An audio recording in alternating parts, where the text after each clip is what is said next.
আল্লাহ তাআলা বলেছেন কুল মাতাউদ দুনিয়া কলিল ওয়াল আখিরাতু খায়রুল লিমান ইত্তাকা। দুনিয়াটা অল্প সময়ের জন্য, সামান্য সময়ের জন্য, আখিরাতই হলো আসল জায়গা। ওই চিন্তা নিয়ে আমাদেরকে থাকতে হবে, মৃত্যুর ভয় আমাদের অন্তরের মধ্যে রাখতে হবে। আজকে যারা আছেন প্রিয় ভাইয়েরা, এখানে যারা উপস্থিত আছেন, একটু পিছনের দিকে তাকায় দেখেন, আপনার কয়েক বছর পূর্বে আপনার দাদাও কিন্তু এইভাবে বসে বসে মাহফিল শুনেছে, ঠিক কিনা বলেন? অথবা আপনাদের বাবা মাহফিল শুনেছে, তারা আজকে আমাদের মধ্যে নাই, চলে গেছে। তাদের জন্য দুনিয়ার কেউ কাঁদে না আর। আপনার দাদার দাদার কথা আপনি মনে করেন কখনো? দাদার দাদা মনে হয়? হয় না। দাদার কথাই অনেকের মনে হয় না। এই যে বলছে অনেকে দাদার কথা তো মনে থাকে, দাদার যে দাদা, দাদার দাদার নামও অনেকে জানে না। অনেকেই জানে না, আবার অনেকে জানে। আমি নিজেই আমার দাদার দাদার নাম জানি না। কখনো জিজ্ঞেস করা হয় নাই, কখনো আমার সামনে আলোচনাও হয় নাই, যেহেতু আমি বাইরে বাইরে থাকছি, আবার কখনো শুনিও নাই এটা। তাহলে এটা কত বড় বাস্তব একটা সত্য কথা ভাই। এই দুনিয়ার জন্য পাগল হয়ে গেছেন। আপনি মরে গেলে আপনার ছেলে আপনার জন্য কাঁদবে, আপনার নাতিরা কাঁদবে, আপনার নাতিদের ছেলে তারা আপনার জন্য কাঁদবে না, আপনাকে আর মনেই করবে না। দুনিয়াটাকে এত আপন ভাবেন না ভাই, আখিরাতের জন্য প্রস্তুতি দেন। মৃত্যু নিয়ে কি আমাদের কারো কোনো সন্দেহ আছে? কথা বললেন না, সন্দেহ আছে? শুধু আমাদের না, এই মৃত্যু নিয়ে কারো সন্দেহ নাই। আপনি হিন্দু ধর্মের দিকে যান, তারাও মৃত্যুর কথা বিশ্বাস করে। হিন্দু ধর্ম বলেছেন, ধর্মগ্রন্থ থেকে বলছি, তারা তাদের ধর্মগ্রন্থে লিখেছেন অহন্য হনি ভূতানি কচ্ছন্ত্রিহ জমালায়। প্রতিদিন হাজার সহস্র আত্মা ইহকাল ত্যাগ করে পরকালে চলে যায়, তারপরেও তোমরা দুনিয়ার মায়া ছাড়তে পারো না। এইটা বলছে হিন্দুরা তাদের ধর্মগ্রন্থে। ইহুদিদের দিকে যান, ইহুদি ধর্মগ্রন্থে বলা হয়েছে life is a preparation for death. জীবনটা মৃত্যুর জন্য একটা প্রস্তুতি মাত্র। আপনি খ্রিস্টান ধর্মগ্রন্থের দিকে যান, তাদের ধর্মগ্রন্থে বলা হয়েছে to everything there is a season, time to be born and time to die. প্রত্যেকটা জিনিসের মৌসুম রয়েছে। তোমার জন্য বাঁচার যেরকম, জীবন যেরকম পেয়েছ একটা মৌসুমে, আর একটা মৌসুমে তোমার জীবনটা বিনাশ হয়ে যাবে, তুমি মারা যাবে। তাহলে মৃত্যু নিয়ে কোনো সন্দেহ আছে? নাস্তিক, আস্তিক, বেঈমান, হিন্দু, মুসলমান, খ্রিস্টান, নারী, পুরুষ, মৃত্যু নিয়ে ইখতিলাফ কেউ করে না, মতানৈক্য কেউ করে না। আমাদের ধর্মগ্রন্থ পবিত্র কোরআনুল কারীমের মধ্যে মৃত্যু নিয়ে অনেক আয়াত আছে। সর্বশেষ আল্লাহ যে আয়াতটা বলেছেন, কোরআনুল কারীমের সর্বশেষ নাজিলকৃত আয়াত, ওই আয়াতের মধ্যেও আল্লাহ তাআলা মৃত্যুর কথা বলেছেন। ওয়াত্তাকু ইয়াওমান তুরজাউনা ফীহি ইলাল্লাহ।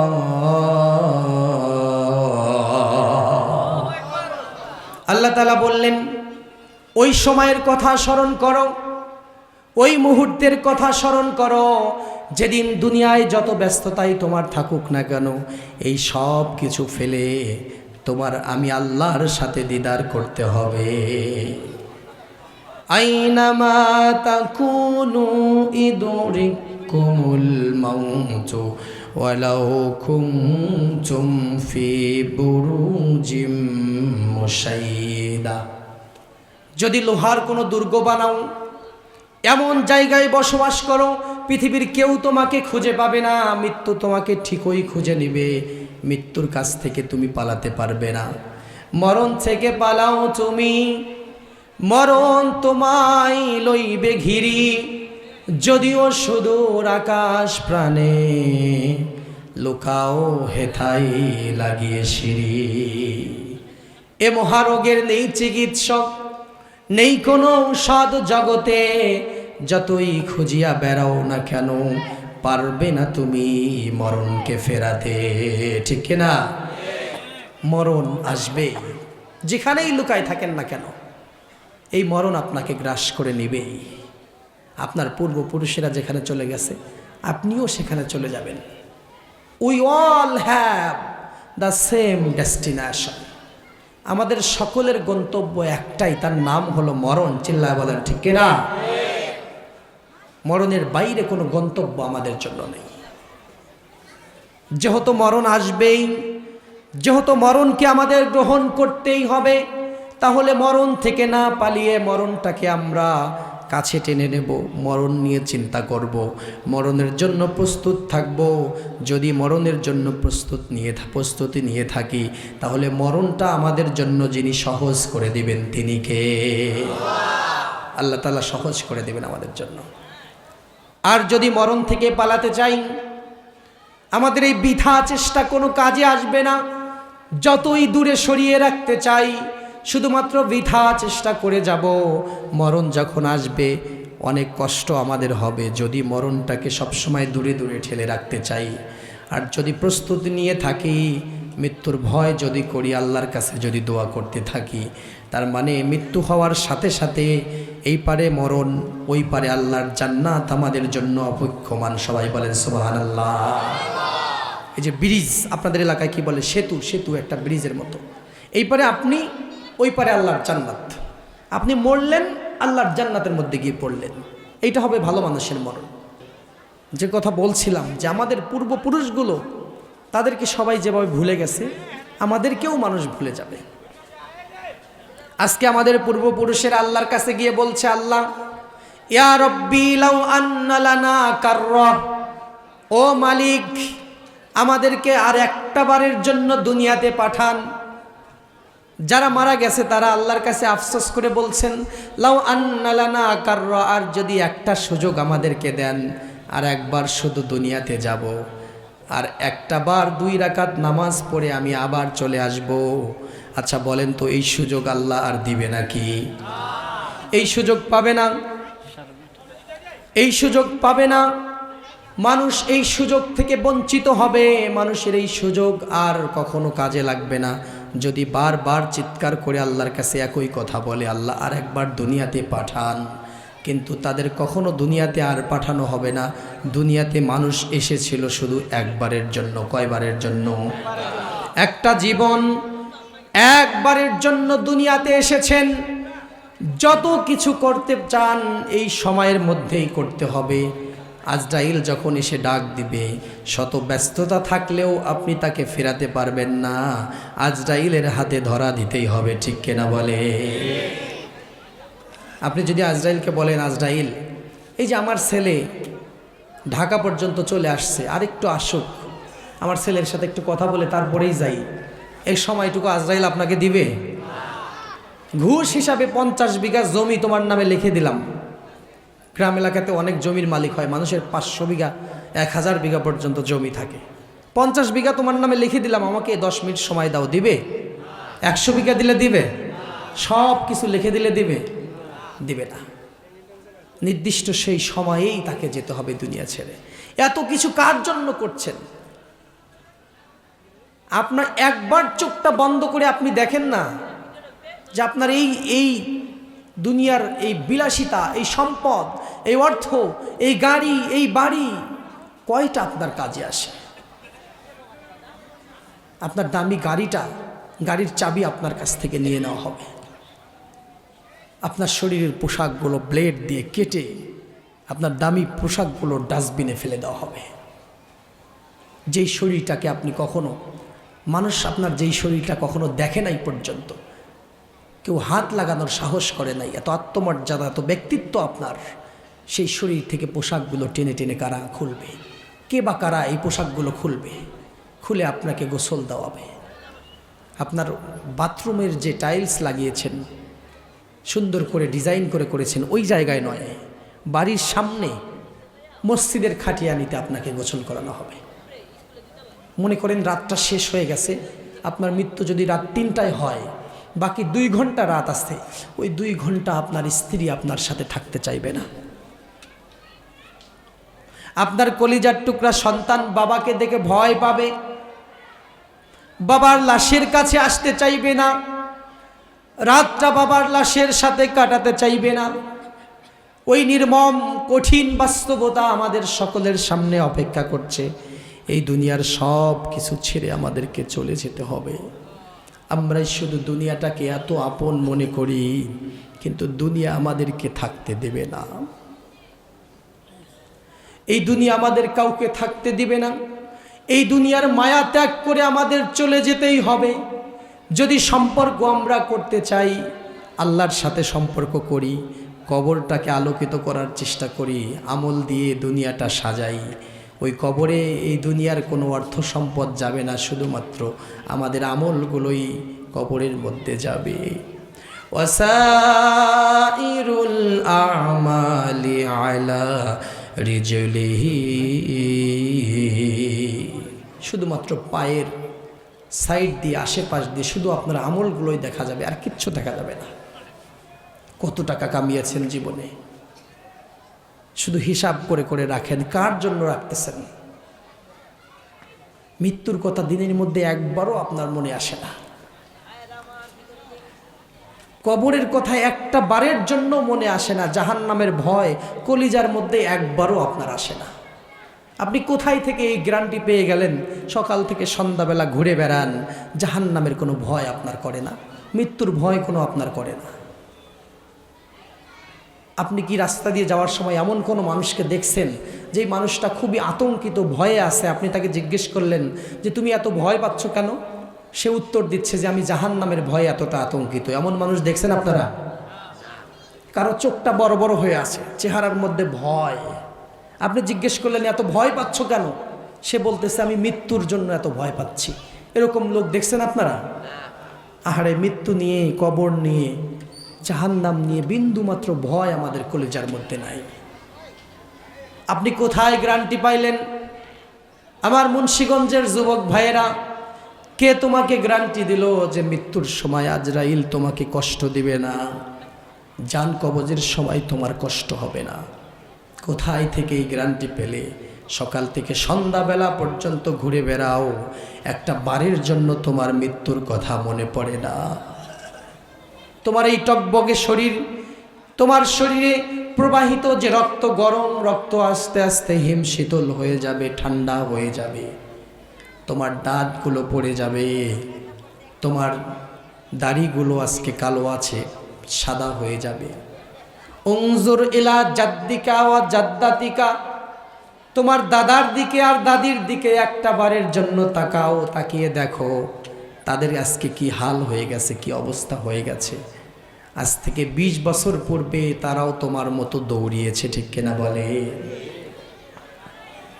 আমা কানা মাআনা ক্বাবলা সাআহ, কিছুক্ষণ পূর্বে তারাও তোমার মতো আমাদের সাথে বসবাস করেছে। কিছুক্ষণ পূর্বে, কিছু সময় পূর্বে আমা কানা ইয়াকুলু মাআনা, তারা আমাদের সাথেই খেয়েছে, আমাদের সাথেই ঘোরাফেরা করেছে, তারা আমাদের সাথেই হাসি তামাশায় মত্ত ছিল। আমা কানা ইয়াতামান্নাসু মাআনা, আমার সাথেই, আমাদের সবার সাথেই তারা বসবাস করত। আজকে তারা দুনিয়ার মায়া ত্যাগ করে পরপরে চলে গেছে। তাদের জন্য কারো কোনো কাজ আর থেমে নাই, সবাই আগের মতোই চলাফেরা করছে, ঠিক কিনা বলে? মনে করেন আপনি মারা গেলে আপনার পরিবারটা কি থেমে থাকবে আপনার জন্য? আপনার স্ত্রী যদি তার যৌবন থাকে আরও একটা বিয়ে করে নেবে, আপনার সন্তান তার স্কুল চালু রাখবে, আপনার ভাই তার চাকরি চালু রাখবে, আপনাদের এলাকার রাস্তাঘাটগুলো, এই রাস্তাঘাটগুলো আগের মতোই চালু থাকবে, মানুষ সেখান দিয়ে চলাচল করবে, সব কিছু দুনিয়াতে আগের মতোই থাকবে, শুধুমাত্র আমি আর আপনি থাকবো না, ঠিক কিনা বলে? আমি আর আপনি চলে গেলে এই দুনিয়ার কোনো যায় আসে না। এই দুনিয়া এত স্বার্থপর, এই দুনিয়াটা হলো একটা অন্যের স্ত্রীর মতো, একটা পরনারীর মতো, অন্যের স্ত্রীর মতো। এই জন্য বললাম, অন্যের স্ত্রীর দিকে আপনি যতই তাকায় থাকেন, সারাদিন যদি তাকায় থাকেন, আপনার কোনো লাভ হবে না, সে তো অন্যের স্ত্রী। এই দুনিয়ার প্রেমে আপনি যতই পাগল হন, এই দুনিয়া কোনো দিন আপনার হবে না। আপনার আঙ্গুলের ফাঁক দিয়ে দুনিয়াটা পড়ে যাবে। আপনি মনে করেন সমুদ্রে গিয়ে থাবা দিয়ে পানি ধরে নিয়ে আসছেন আর বলছেন এই বঙ্গোপসাগর আমার। থাবা দিয়ে বাড়িতে পানি নিয়ে আসতে চাইলে এই মুষ্টির মধ্যে কি পানি থাকবে? আপনার হাতের আঙ্গুলের ফাঁকগুলো আপনার সাথে খেয়ানত করবে, সব পানি পড়ে যাবে। এই দুনিয়াটা ঠিক এই রকম, আপনার হাতের আঙ্গুলের ফাঁক দিয়ে বের হয়ে যাবে। আপনি বুঝতেই পারবেন না কবে আপনাকে এই দুনিয়া আপনাকে তালাক দিয়ে দিবে, কবে আপনাকে ছেড়ে দিবে। এই দুনিয়া কখন আপনাকে তার সাথে সম্পর্ক প্রয়োজন, কিন্তু প্রয়োজনের অতিরিক্ত দেওয়ার জন্য গুনাহ করবেন না। যদি করে থাকেন এটা আপনারই দায় নিতে হবে, আপনার স্ত্রী সন্তান নেবে না। আপনি মনে করেন ঘুষ খেয়ে আপনার স্ত্রীকে একটা শাড়ি কিনে দিয়েছেন, ওই ঘুষের দায়ে আপনার যে শাস্তি পেতে হবে ওই ভাগ কি আপনার স্ত্রী নিবে? বুঝে বলবেন, নেবে? নিবে না। অন্যায়ভাবে অর্জিত আপনার সম্পদ সবাই খাবে, মিলে ঝিলে খাবে, কিন্তু ওই শাস্তি আপনার একাই পেতে হবে। আপনি সম্পদ অর্জন করতে যে পাপ করেছেন ওই শাস্তি আপনাকে একা ভোগ করতে হবে, কিন্তু ওই সম্পদ কিন্তু সবাই খাবে, বরঞ্চ তারা আপনার চাইতে বেশি খাবে। এমন একটা অবস্থা এখন, ইনকাম করতে করতে করতে করতে কোন সময় বুড়া হয়ে যায়, দেখে যে ডায়াবেটিক্স হয়ে গেছে, আর খাইতে পারে না। শুধু ইনকাম করছে আর গোছাইছে, গুনে গুনে রাখছে, কিন্তু ওইটা আর খাইতে পারে না। ওইটা স্ত্রী খাবে, সন্তান খাবে, কিন্তু ওই ইনকাম করার জন্য যে গুনাহ করছে এই শাস্তি কি স্ত্রী আর সন্তান ভাগ করে নিবে? একাই আপনাকে ভোগ করতে হবে। এই জন্য আমার প্রিয় ভাইয়েরা, দুনিয়ার মায়া আজই ত্যাগ করুন। পরপারের জন্য, পরকালের জন্য, মৃত্যুর জন্য কিছু সামান আপনি গুছায় নেন। এখান থেকে ঢাকা যাওয়ার সময় আপনার যেমন প্রস্তুতি থাকে, এখান থেকে বরিশাল যাওয়ার সময় যেমন আপনার প্রস্তুতি থাকে, অনন্তকালের মহাযাত্রা ওই মৃত্যুর যাত্রার জন্য আমাদের প্রস্তুতি নেওয়ার দরকার আছে না নাই? ওই মৃত্যুর জন্য প্রস্তুতি নিতে হবে। কবরে কোনো টাকা চলবে না, রুপি চলবে না, ডলার চলবে না, কবরে চলবে আমল। ওয়াসাইরুল আমালি আলা রিজলিহি, শুধুমাত্র আমলগুলো কবরে আপনার পাশে সঙ্গ দিবে, আর কিচ্ছু আপনাকে সঙ্গ দিবে না। এই জন্য দুনিয়াটাকে এত আপন করবেন না, শুধুমাত্র আমলগুলোকে আপন করেন। যেই সময় কেউ আপনার পাশে থাকবে না, আমল শুধু আপনার পাশে থাকবে।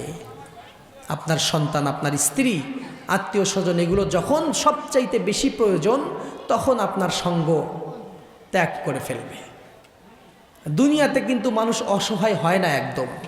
আপনি যত বড়ই অসহায় হন না কেন, সাহায্য করার জন্য কেউ না কেউ এগিয়ে আসে।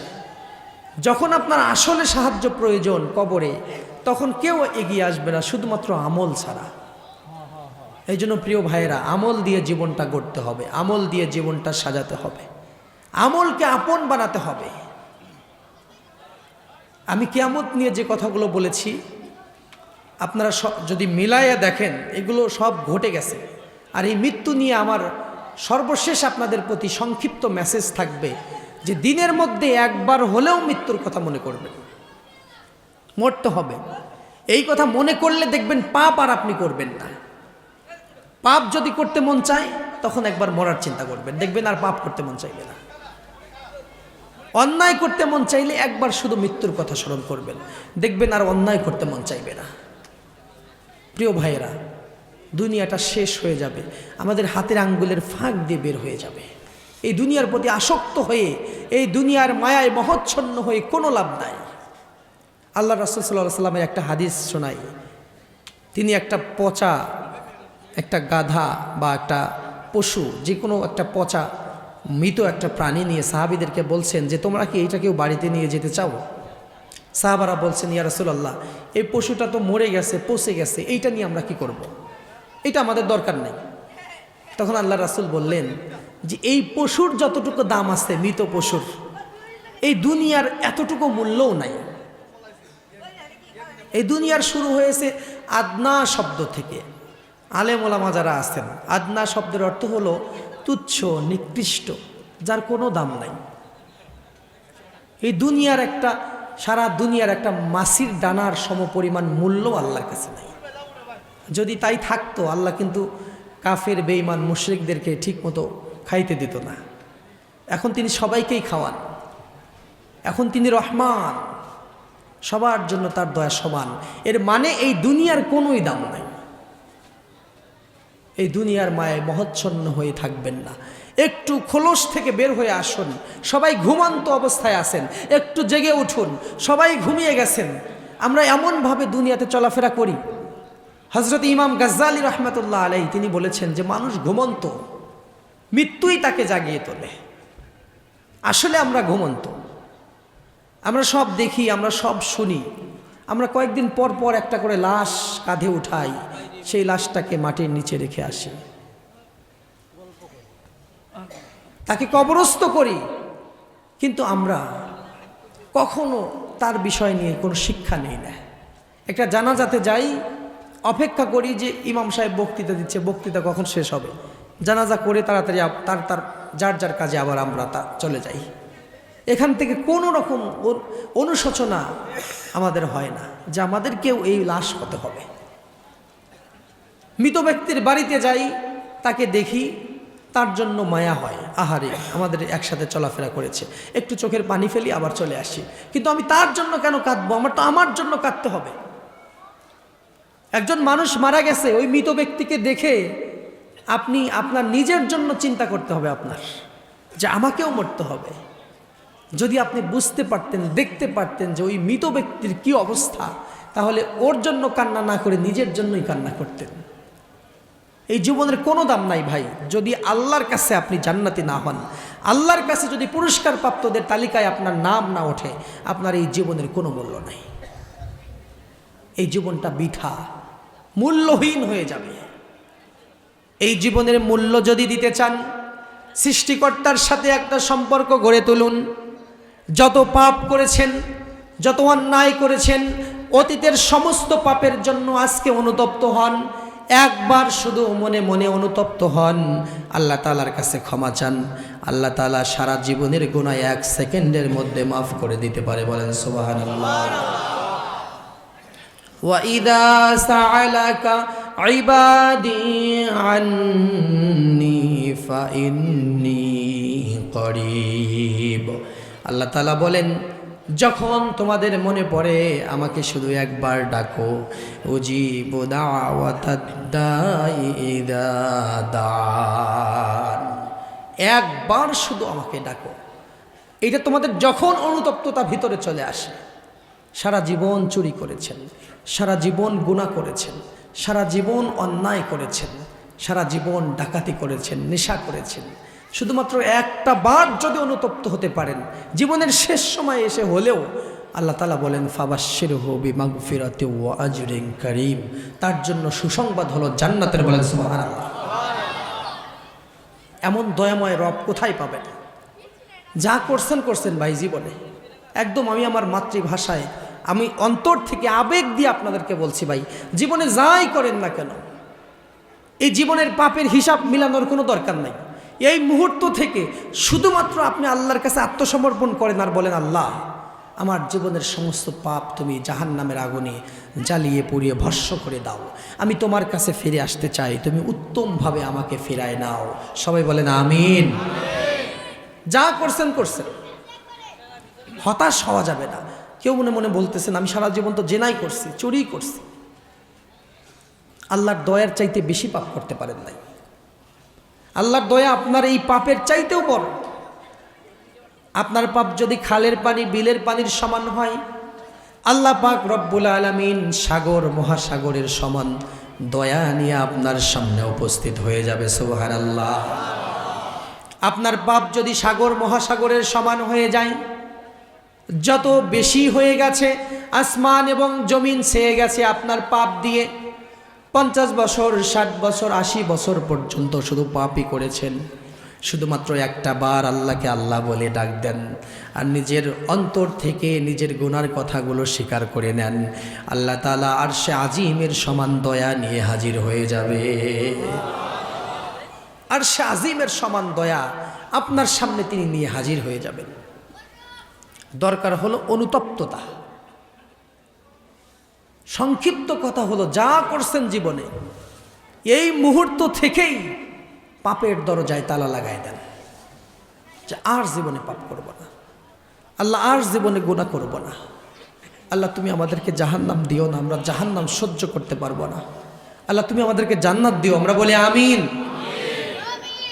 আমরা তো তোমারই বান্দা, তুমি মাফ না করলে আমরা কোথায় যাব? এইভাবে আল্লাহর সাথে কথা বলুন, আল্লাহর সাথে কথা বলুন, এইভাবে দোয়া করুন। এইভাবে মনে রাখবেন, আল্লাহর সাথে কথা বলার জন্য শিক্ষিত হওয়ার প্রয়োজন নাই। আল্লাহ সব ভাষা বোঝেন। কিভাবে বলবেন, কখন বলবেন, নামাজে বলবেন নাকি সিয়াম অবস্থায় বলবেন, এত কিছু চিন্তার দরকার নাই। আপনার মনে হয়েছে, আপনি অনুতপ্ত, আপনি সাথে সাথে আল্লাহর কাছে ক্ষমা চান। আপনার মাতৃভাষা দিয়ে, আপনার অন্তরের কলিজার ভাষা দিয়ে আপনি আল্লাহর সাথে কথা বলুন। আপনি বলুন, আল্লাহ ওই গভীর সমুদ্রের মধ্যে ছোট্ট একটা পোকা কাদা মাটির মধ্যে থেকে, এই পোকা যদি তার পেটের ব্যথায় চিৎকার করে তোমাকে ডাক দেয়, তুমি আরশে আজিম থেকে সেই ডাক শোনো, আর তুমি তার পেটের ব্যথা ভালো করে দাও। আল্লাহ তুমি আমাকে বানিয়েছো, আমি তোমার সৃষ্টির সেরা জীব, এই সম্মান তুমি আমাকে দিয়েছো। আল্লাহ আমি যা করছি তুমি আমাকে আজকে মাফ করে দাও, যা করছি জীবনে মাফ করে দাও। আল্লাহর কাছে মাফ চান। সময় সংক্ষিপ্ত, প্রস্তুতি নিয়ে নেন মরার জন্য। যার সাথে ঝগড়া ছিল ঝগড়াটা মিটাই ফেলেন। একজনের সাথে ঝগড়া আছে, ঝগড়াটা মিটাই ফেলেন। এই দুনিয়ার বিষয়গুলো আখেরাতে টেনে নিয়েন না, এটা বিপদে পড়ে যাবেন ভাই। ঝগড়া কেন রাখবেন মানুষের সাথে? দুনিয়ার বিষয় দুনিয়ায় শেষ করে দেন। আপনি মারা যাওয়ার পর আপনার এবং আপনার ভাইয়ের ঝগড়াটা যেন আখেরাতে যেন না ওঠে। দুনিয়ার বিষয় দুনিয়ায় তার সাথে শেষ করে দেন। তাকে ডাক দেন, ডাক দিয়ে তাকে ধরেন, প্রয়োজনে তার পা জড়ায় ধরেন, যে ভুল করছি মাফ করে দে। যদি ক্ষতি করে থাকেন ক্ষতিপূরণ দিয়ে দেন। যে কারোর সাথে হোক, কথা কাটাকাটি হয়েছে 10 বছর 5 বছর ধরে কথা বলেন না, যদি এরকম হয়ে থাকে আপনি তাকে যান, আগে গিয়ে তার পায়ে পড়েন। যদি তার কাছে গিয়ে নিজের আত্মসম্মান থাকার সত্ত্বেও তার পা ধরে ক্ষমা চাইতে পারেন, আপনার সম্মান আল্লাহ এমন জায়গায় বাড়াই দিবে ভাই, কোটি কোটি মানুষ থাকবে কিয়ামতের ময়দানে। ওই সময় আপনাকে যিনি সম্মানিত করবেন তিনি কে? ওই সময় আমরা সম্মান চাই। দুনিয়ার কোনো সম্মান অসম্মান আমাদের যায় আসে না। প্রিয় ভাইয়েরা, যদি কারোর সাথে অন্যায় করে থাকেন সেটা এখনই ক্ষমা চান। মৃত্যুর জন্য একদম প্রস্তুত হয়ে যান। বিশেষ করে যদি বাবা অথবা মায়ের সাথে কেউ অন্যায় করে থাকেন, নাউজুবিল্লাহ, সবাই বলেন নাউজুবিল্লাহ, তাহলে খুব তাড়াতাড়ি এখনই মাহফিলের মধ্যেও যদি থাকে আপনার বাপ, আপনি বাবের পা জড়ায় ধরেন, ক্ষমা করে দিবেন। একটা ছোট্ট গল্প আপনাদেরকে শোনাই। একজন বাবা তার ছেলেকে নিয়ে পার্কে গেছেন। পার্কের মধ্যে যাওয়ার পরে বাবাকে ওই ছোট্ট সন্তান শুধু জিজ্ঞেস করতেছে, বাবা ওইটা কি, ওই পাখিটা কি? বাবা বলতেছে কাক। আবার সন্তান বলতেছে, বাবা ওইটা কি পাখি? বাবা বলতেছে কাক। এই ছোট্ট বাচ্চাটা তার বাপকে 30 বার জিজ্ঞেস করছে, বাবা ওইটা কি? আর বাবা 30 বার করে উত্তর দিছে যে ওইটা কাক। একটা কাক আমাদের কাছে তুচ্ছ। এই পৃথিবীর সবচাইতে সুন্দর প্রাণী কি কাক? কথা বলেন না কত? কাক কি সবচাইতে সুন্দর প্রাণী? সবচাইতে সুন্দর প্রাণী নয়, সুন্দর পাখি নয়। এই পৃথিবীর সবচাইতে কুৎসিত পাখি আমাদের কাছে কাক। কাকের কোনো দাম নাই। এই কাকের বিষয়, এই তুচ্ছ বিষয়টা আপনার একটা সন্তান 30 বার আপনাকে জিজ্ঞেস করছে, বাবা ওইটা কি? আপনি বিরক্ত না হয়ে উত্তর দিয়েছেন 30 বার যে ওইটা কাক। 30 বছর পর ওই বাবা যখন বুড়া হয়ে যাবে একদম, আর ওই কোলের সন্তান যার কথা ফুটেছে সবে মাত্র, সে হয়ে যাবে তাগড়া যুবক। এখন ওই সন্তান যদি বাবাকে পার্কে নিয়ে যায়, বাবা যদি সন্তানকে বারবার বলে যে ওইটা কি, ওইটা কি, একই কথা যদি 30 বার জিজ্ঞেস করে, সন্তান কি রাখবে নাকি রেগে যাবে নাকি শান্ত থাকবে? রেগে যাবে, প্রচণ্ড রেগে যাবে। একজন বাবা ডায়েরিতে লিখে রাখছে এইটা, যে আজকে আমার সন্তান আমাকে 30 বার একটা কাকের বিষয় জিজ্ঞেস করছে। ডায়েরিতে এটা লিখে রাখছে, ডেট দিয়ে লিখে রাখছে। ওই বাবা 30 বছর পরে সন্তানকে একদিন ফোন করে বলছে, বাবা আজকে তুমি আমার সাথে একটু সময় দিবে, আমাকে নিয়ে একটু পার্কে যেতে হবে, ঘুরতে হবে। সন্তান বাবাকে বলতেছে, বাবা তুমি একটু একা একা ঘোরো, আমার ব্যস্ততা, আমার সময় নাই। অনেক কষ্টে সন্তানটাকে রাজি করাইছে। রাজি করিয়ে সন্তানটাকে নিয়ে বাবা আর সন্তান মিলে হাঁটাহাঁটি করছে। বৃদ্ধ বাবা সন্তানকে দেখায় দেখায় বলতেছে, বাবা ওই যে পুকুর দেখা যায়, ওই পুকুরের মধ্যে কি? সন্তান বলছে যে ওটা পদ্ম ফুল, ওটা শাপলা ফুল। আবার বাবা জিজ্ঞেস করছে ওইটা কি? সন্তান আবার বলছে শাপলা ফুল। তৃতীয়বার যখন জিজ্ঞেস করছে ওইটা কি, সন্তান রেগে ফায়ার হয়ে গেছে আর বলতেছে, বাবা তুমি কি আমার সাথেই আর কি করো নাকি? তোমাকে কালকেই তো ভালো চশমা কিনে দিলাম, তুমি কি একটুও দেখতে পাচ্ছ না? ওইটা তো শাপলা ফুল, আমি তো বলেছি। মাত্র 3 বার জিজ্ঞেস করার কারণে সন্তান বিরক্ত হয়ে গেছে। সন্তানকে ডায়েরিটা বের করে দেখাচ্ছে, বাবা আজ থেকে 30 বছর আগে এই পার্কের মধ্যে এই জায়গায় তোমাকে কোলে করে নিয়ে আমি এসেছিলাম। তুমি একটা কাকের ব্যাপারে 30 বার আমার কাছে প্রশ্ন করেছিলে, আমি 30 বার তোমার প্রশ্নের উত্তর দিয়েছিলাম। আমি বাবা তোমার প্রশ্নে বিরক্ত হই নাই। এটাই হলো বাবা। ওই বাবা যদি একটা কথা বলে তার সাথে তুমি চোখ রাঙিয়ে কথা বলো। মা আর বাবা তাদের যৌবনটা দিয়ে দিয়েছে তোমাকে লালন পালন করতে গিয়ে। সেই মা বাবার সাথে যদি বেয়াদবি হয়েও যায়, সাথে সাথে পা ধরে ক্ষমা চেয়ে নেবেন। এমন সন্তান যদি এই মজলিসে থাকে যে বাবা মার সাথে জীবনে বেয়াদবি করছে, আজকে বাড়িতে গিয়েই তার পা ধরে ক্ষমা চাইতে হবে। আল্লাহর কসম করে বলছি, জান্নাত হারাম হয়ে যাবে যদি মা বাবার সাথে বেয়াদবি করে থাকে। আল জান্নাতু তাহতা আকদামি উম্মাহা, জান্নাতটা হলো তোমার আকদাম মিনাল উম্মাহা, মায়ের পায়ের নিচে।